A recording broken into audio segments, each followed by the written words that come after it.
Nepal government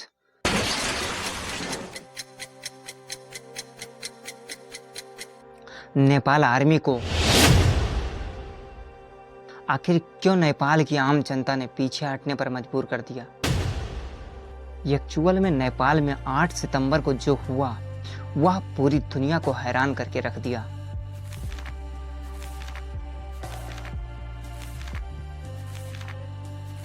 इस तरह नेपाल को पॉलिटिकल, सोशल और फाइनेंशियल लेवल पर काफी भारी नुकसान का सामना करना पड़ा है।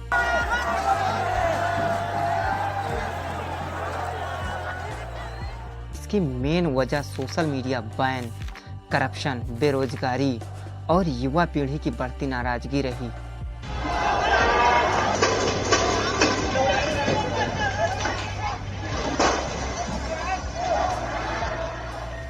इस तरह जेनजी के प्रोटेस्ट ने नेपाल के मौजूदा प्रधानमंत्री केपी शर्मा ओली को इस्तीफा देने पर मजबूर कर दिया और देश को एक पॉलिटिकल इनस्टेबिलिटी की स्थिति में डाल दिया कि अब नया लीडर कौन बनेगा जो देश के हित के बारे में सोचे और ठीक तरीके से ईमानदारी से काम करे। सबसे पहले इन घटनाओं के बारे में जानेंगे जिसने जेनजी को मजबूर किया इस तरह काम करने पर। जेनजी का मतलब होता है जनरेशन जेड, जिसे यूथ या युवा पीढ़ी कहते हैं। जिन लोगों की एज 13 से 30 साल के बीच है उन्हें जेनजी कहते हैं। इस संस्था को हामी नामक एक ग्रुप लीड कर रही थी जो आगे चलकर नेपाल में रूल करना चाहती थी। इन घटनाओं में सबसे पहला नंबर सोशल मीडिया का आता है। Social media ban. A government ban on social media apps, including WhatsApp and YouTube. इस महीने के पहले सप्ताह में नेपाल सरकार ने 26 सोशल मीडिया बैन करते हुए दावा किया कि ये सोशल मीडिया प्लेटफॉर्म नए नियमों का पालन नहीं कर रहे थे, इसीलिए इसे बंद करना पड़ा।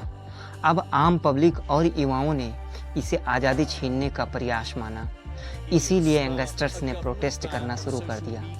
इनके सोशल मीडिया बैन करते ही पूरे देश में हलचल सी मच गई और अब सारे सोशल मीडिया इन्फ्लुएंसर सड़कों पर उतरने लगे और देखते ही देखते नेपाल की राजधानी काठमांडू में लाखों लोगों की एक भीड़ उमड़ आई। नेपाल सरकार ये सब देखकर चुप कहाँ बैठ सकती थी। उसने भी आर्मी को डायरेक्ट बुलेट फायरिंग का ऑर्डर दे दिया जिसमें 19 प्रोटेस्टर की जान गई और 50 से ज़्यादा घायल हो गए। Just protesting, but like government started violence, they started shooting the children in the school. इस प्रोटेस्ट में 19 साल का एक लड़का भी शामिल था जिसकी आंख में गोली लगने से दर्दनाक मौत हो गई। अब प्रदर्शनकारियों का गुस्सा 7वें आसमान पे था। उन्होंने संसद भवन, प्रधानमंत्री आवास और नेताओं के घरों में आग लगा दी।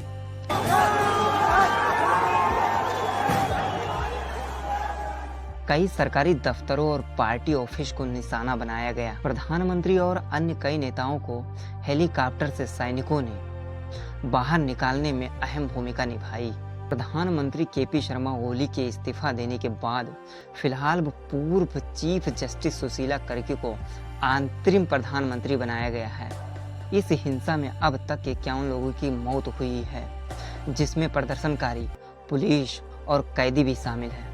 1300 से ज़्यादा लोग घायल हुए हैं। देश भर में सेना तैनात है और कर्फ्यू लागू किया गया है। युवाओं में प्रोटेस्ट करने की एक वजह बढ़ती बेरोजगारी भी थी। जहां पर युवाओं में बेरोजगारी 20% से अधिक है। रोजगार न देने से अनएम्प्लॉयमेंट रेट हद से ज़्यादा बढ़ गया है। All while youth unemployment remains at around 20%. देश की अर्थव्यवस्था 1/3 हिस्सा लगभग विदेश से आने वाले पैसे पर निर्भर करता है।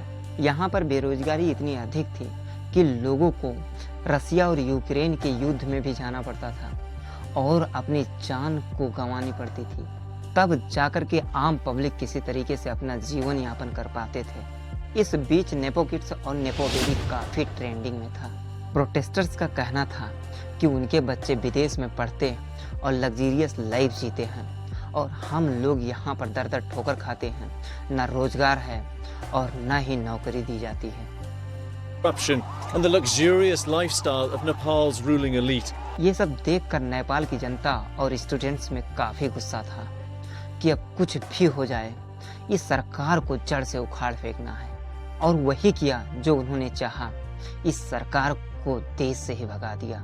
इसीलिए इस मुल्क से तमाम पॉलिटिकल लीडर को कुछ सीखना चाहिए कि जनता को कभी कमज़ोर न समझे, क्योंकि सलमान खान के एक मूवी का एक डायलॉग है कि आम आदमी सोता हुआ शेर है, उंगली मत कर, अगर गलती से जाग गया ना तो चीर फाड़ देगा। बहुत बहुत धन्यवाद।